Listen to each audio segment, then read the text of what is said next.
Carta do apóstolo João, primeira carta, capítulo 4, versículos 18 e alguns versículos aqui. No amor não há temor. Antes, o perfeito amor lança fora o temor, porque o temor tem consigo a pena, e o que teme não é perfeito em amor. Nós o amamos, porque Ele nos amou primeiro. Se alguém diz, eu amo a Deus, e aborrece a seu irmão, é mentiroso. Pois quem não ama seu irmão, ao qual viu, como pode amar a Deus a quem não viu?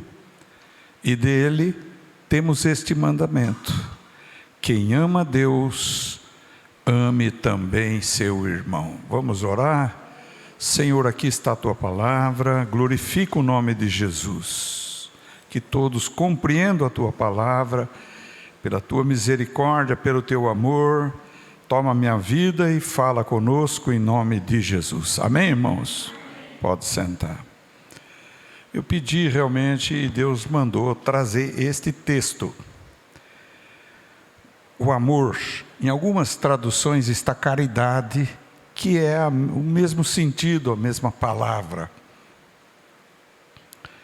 Veja bem, antes de entrar, vamos fazer uma introdução. Amor. O amor, ao que seria possível fazer uma semelhança do amor? Digamos que o amor é semelhante ao óleo. Se nós observarmos um óleo, é necessário nos alimentos que nós comemos. Sem o óleo, fica estranha a comida. É preciso do sal, vinagre e tal, mas o óleo praticamente é um dos ingredientes colocados em vários tipos de alimentos, o óleo.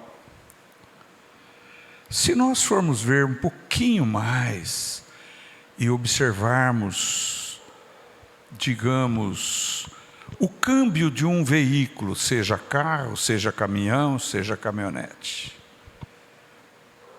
precisa do óleo. O motor precisa do óleo. Para as engrenagens funcionarem e não se danificarem sem o óleo. Tanto que, se ficar sem o óleo, funde o motor,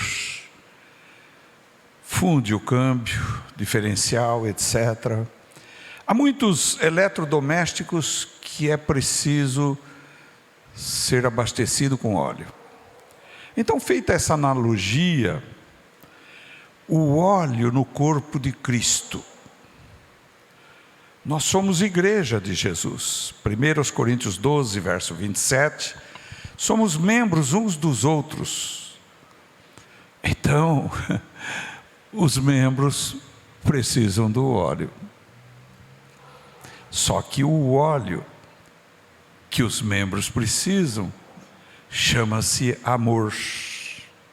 Espírito Santo. O Espírito Santo é, sobretudo, a manifestação do amor. Onde tem o Espírito Santo, tem paz. Aonde o Espírito Santo reina, os membros agem em conformidade um com os outros, sem se machucarem. Está compreendendo? Paulo chega a dizer, na primeira carta de Paulo aos Coríntios, que não adianta nada eu ter todos os dons espirituais, falar todas as línguas e línguas dos anjos, conhecer todos os mistérios, se eu não tiver amor, serei como um sino que tine, diz Paulo o apóstolo. O sino faz barulho, só o barulho, mas o óleo, que é o amor, agindo na engrenagem do corpo de Cristo, que são os membros, faz esse corpo funcionar harmonicamente, em harmonia, com paz, sem machucar um ao outro. Sobre machucar um ao outro, é o que mais tem ocorrido nas denominações. O membro se sente machucado, ofendido, enfim, não estamos entrando em questões de direito aí, de mérito, apenas relatando fatos, e se afasta do corpo de Cristo, pura e simplesmente porque foi ferido, porque foi ultrajado para ele, e ele foi machucado.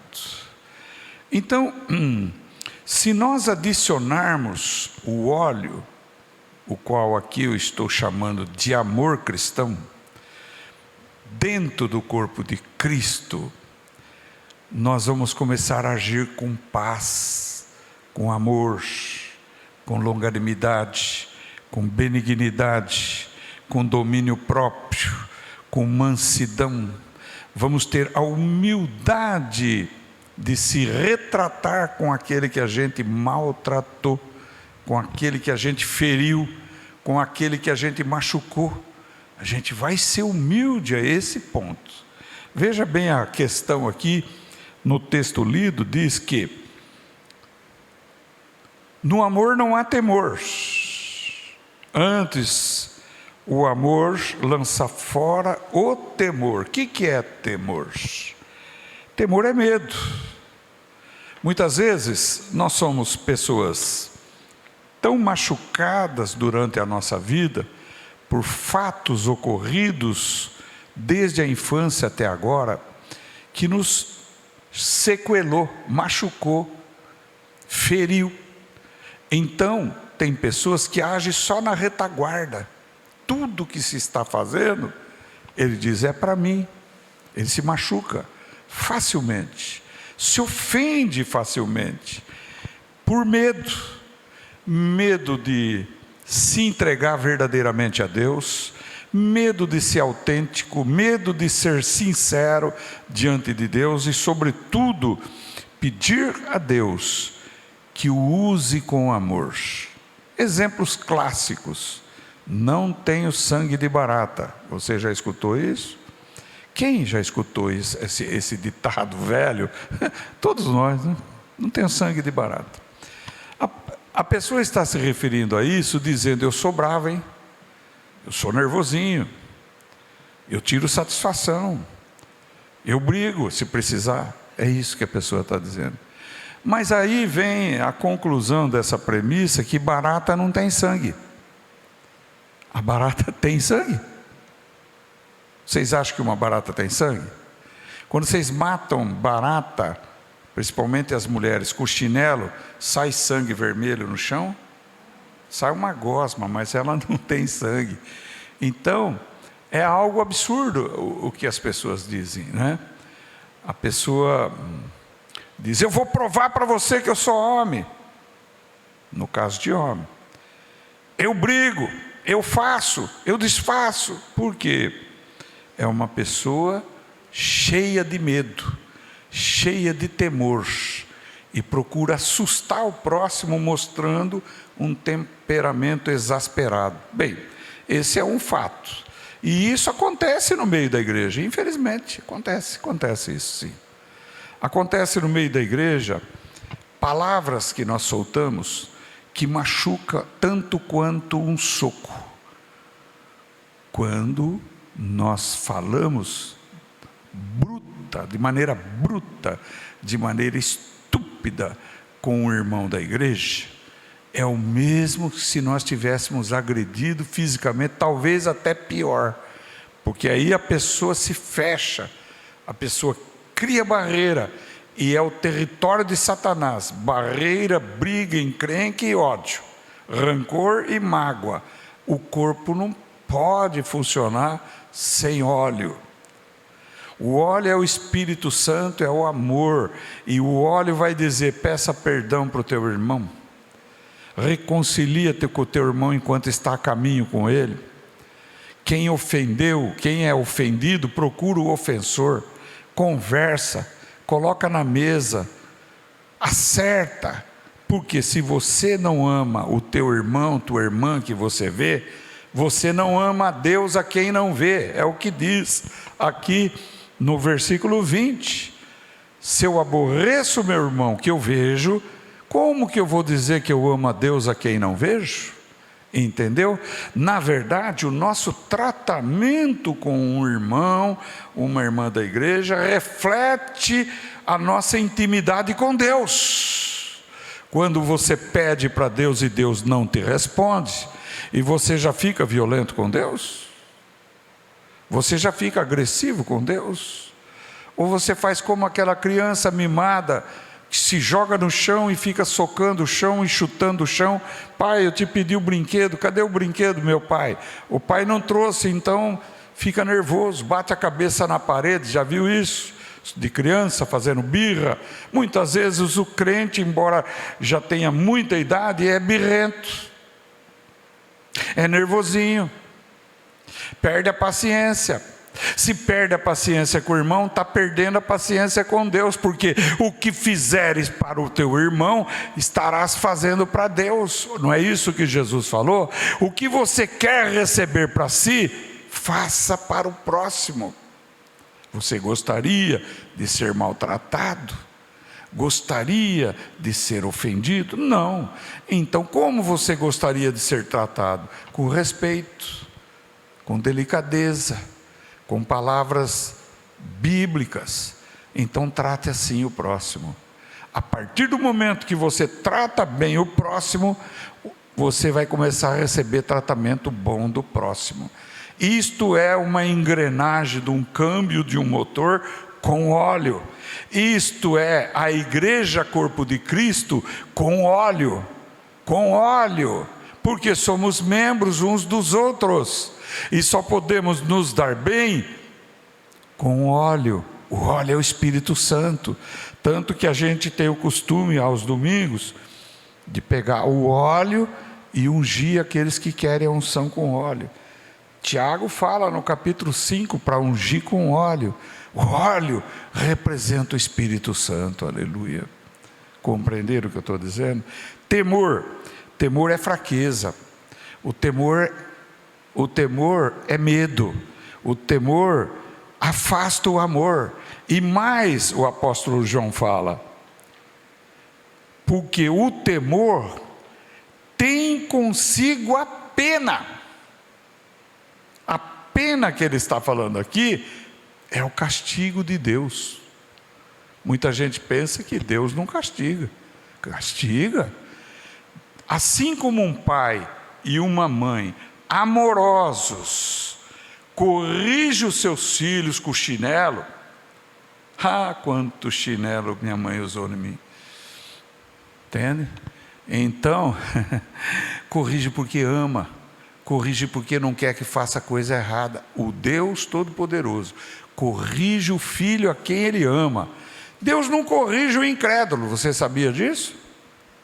Você olha no incrédulo e fala, mas está dando tudo bem para ele.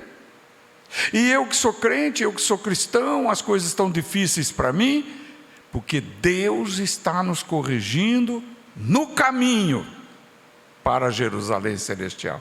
Agora, o incrédulo, Deus não vai corrigir, por quê? Ele vai colher lá na frente a condenação, e aí o castigo é eterno. Compreenderam o que eu estou dizendo? Então, o temor traz consigo a pena, quer dizer, o castigo.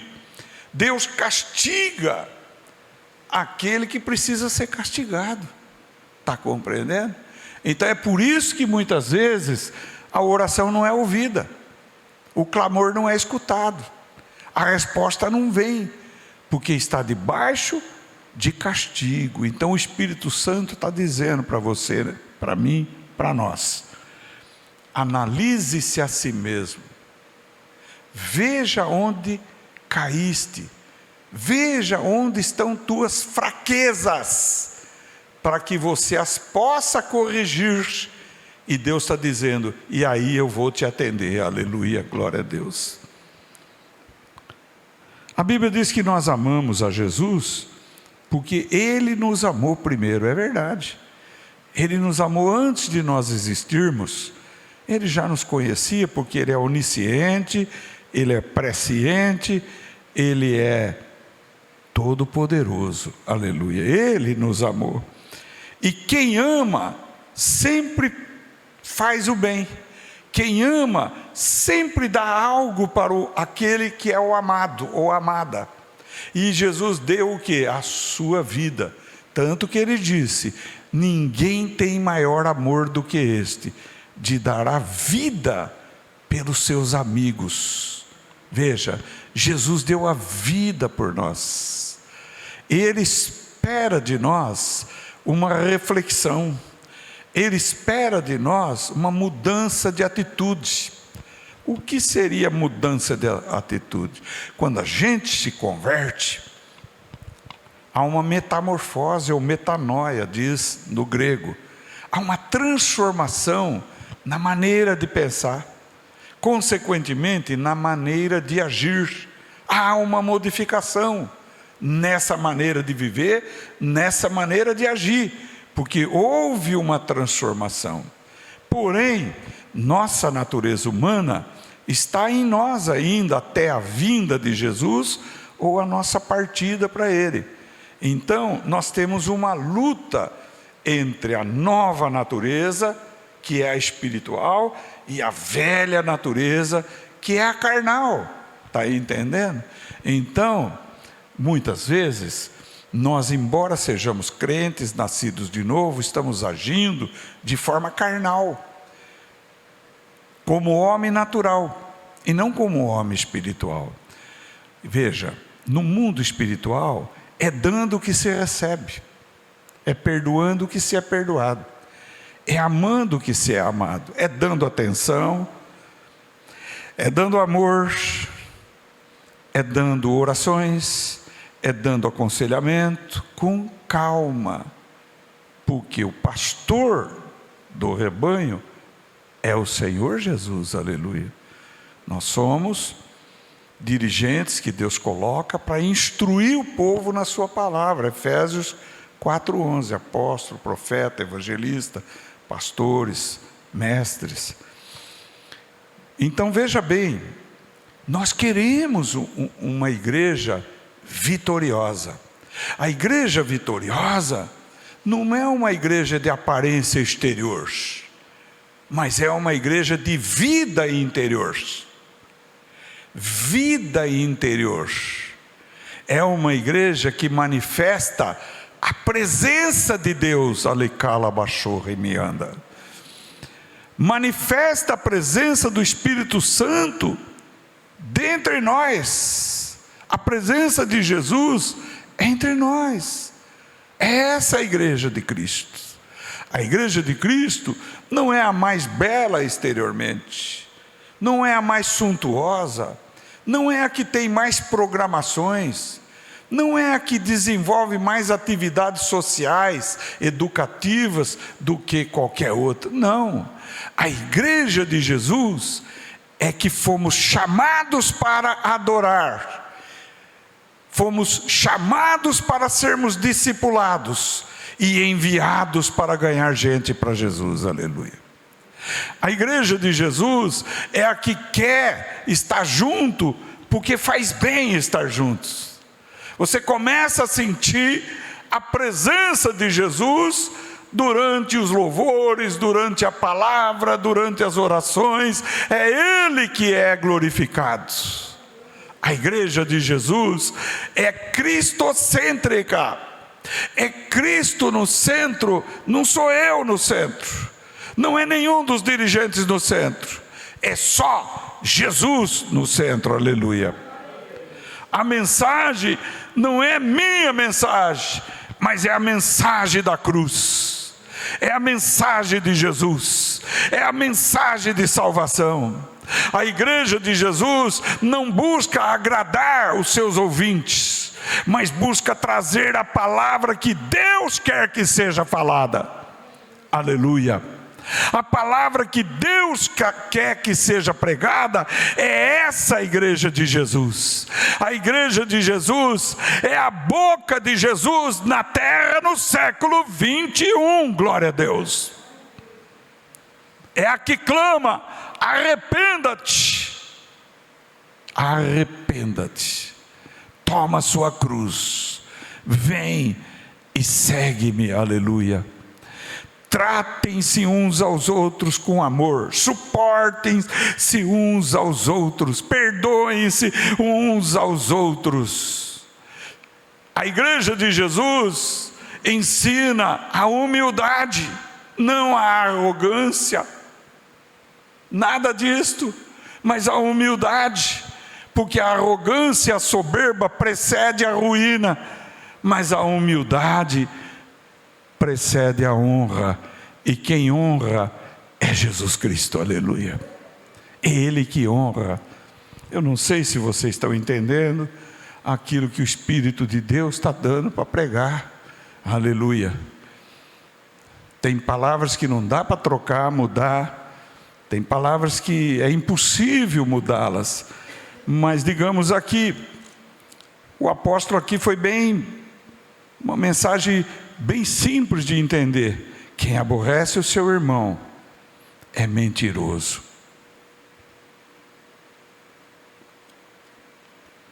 Não ama Jesus, porque se aborrece o irmão que está vendo, como vai amar a Deus a quem não vê? Está aqui na 1 João 4, verso 20, bem claramente. Olha a identidade de Jesus com a sua igreja. Veja, quando Paulo, que era Saulo de Tarso, perseguiu a igreja e foi entrar em Damasco e teve aquela visão e caiu do cavalo, Jesus disse: Saulo, Saulo, por que me persegues? Por que me persegues? Ora, ele poderia ter dito: Senhor, eu não estou perseguindo o Senhor, eu estou perseguindo a igreja. E Jesus iria responder: quem persegue a igreja, persegue a minha. É a mim que você está perseguindo. Por isso, Saulo disse, ele era Saulo ainda: quem és, Senhor? Ele disse: eu sou Jesus, a quem tu persegues. No fim dos evangelhos, quando chegarmos lá no reino eterno, Jesus diz: vinde, benditos de meu Pai, entrai e tomai posse da herança que vos foi preparada antes da fundação do mundo. Eu tive fome e me destes de comer, eu tive sede e me destes de beber, eu estava nu e me vestistes, eu estava na prisão e fostes me visitar. E os discípulos vão dizer: Senhor, mas quando foi que nós fizemos isso? Jesus disse: quando o fizestes a um dos mais pequeninos servos meus, foi a mim que vocês fizestes, aleluia.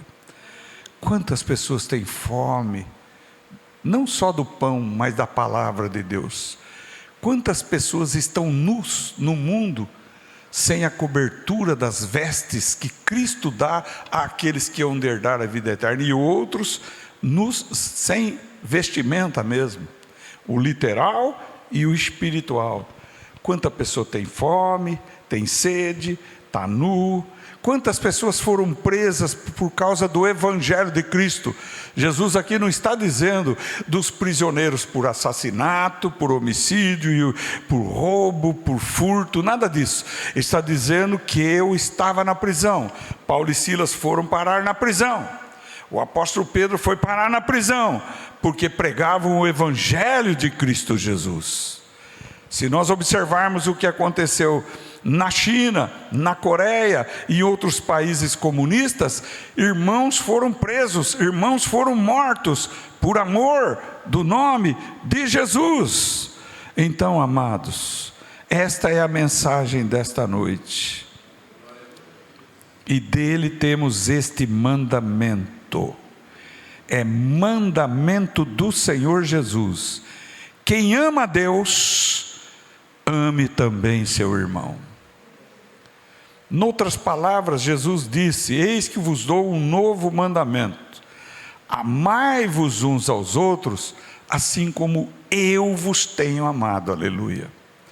Eu quero dizer para os amados irmãos que alguns cultos finais que teve, como aquela sexta-feira aqui da fogueira, no dia que passou aquele filme daquele menino norte-americano que cria em Jesus de tal maneira que Jesus usou ele para milagres tremendos, cura de cego, paralítico, e cresceu a perna daquele capitão que tinha ido no Afeganistão, enfim. Eu quero resumir no seguinte: eu senti essa comunhão com vocês, eu senti um povo junto, eu senti a alegria no Espírito. Eu senti como dificilmente anteriormente eu havia sentido. Eu senti como se fosse uma coisa só, como se fosse uma família só, como se fosse uma casa só, onde um respeita o outro e ama o outro. Ali fora, aqui dentro nesse refeitório, eu senti esse amor, essa presença de Deus, essa comunhão tremenda, essa coisa extraordinária que é o amor, que deve tomar conta de todos nós. Nós não devemos ter medo de amar, biblicamente falando. O amor bíblico é filis e ágape. Filis é amor paternal, é amor fraternal, é amor entre irmãos. E ágape é o amor de Deus, que cai sobre nós e nos transforma. O mundo está em crise de ódio, o mundo está fervendo com ódio, é guerra não sei aonde, é guerra em outro lugar, é guerra, um querendo matar o outro por causa de interesses e bens materiais. Sim, imagine você, quando Jesus voltar no milênio, não vai ter guerra, não vai ter morte, não vai ter dinheiro, não vai ter BNH, sistema financeiro habitacional, não haverá INSS, não haverá banco, não haverá nada disso. Os animais andarão junto conosco e nós estaremos em corpos imortais, incorruptíveis, à semelhança de Cristo, porque ou ressuscitamos ou fomos arrebatados e transformados. Aleluia. Estaremos morando em casas feitas pelo Senhor. Aleluia. E estaremos evangelizando a terra, porque nesse tempo o 1/3 da humanidade que vai sobrar não vai morrer, vai viver 1000 anos e vão se multiplicarem. E se nós formos fiéis no pouco, aqui agora, já aqui na terra, nesta época, Jesus diz: eu te colocarei sobre o muito, porque foste fiel no pouco, sobre o muito te colocarei. Aleluia. Então estaremos com certeza trabalhando nesse milênio, evangelizando nesse milênio, sim, porque haverão pessoas com carne e osso e que não morrerão, porque a morte estará aprisionada por 1000 anos, diz a palavra em Apocalipse. Oh, glória a Deus. Então pensa nisto: estou eu sendo preparado para esse ministério que Jesus vai me querer ou não? Estou eu com vontade, com desejo de amar a Cristo de todo o coração e amar meu irmão, minha irmã de todo o meu coração? Ou eu tenho ruga com esse, discórdia com aquele, dissensão com aquele outro, não aceito o que o outro é, nem o que fala, não posso ver nem na frente? Se tiver isto, está fora do óleo que é o amor, está fora do amor de Cristo, está fora do amor de Deus. Por quê? Haverá um só rebanho e um só pastor. Aleluia. Compreenderam? E nós estaremos como servos fiéis, trabalhando para o Senhor. Aleluia.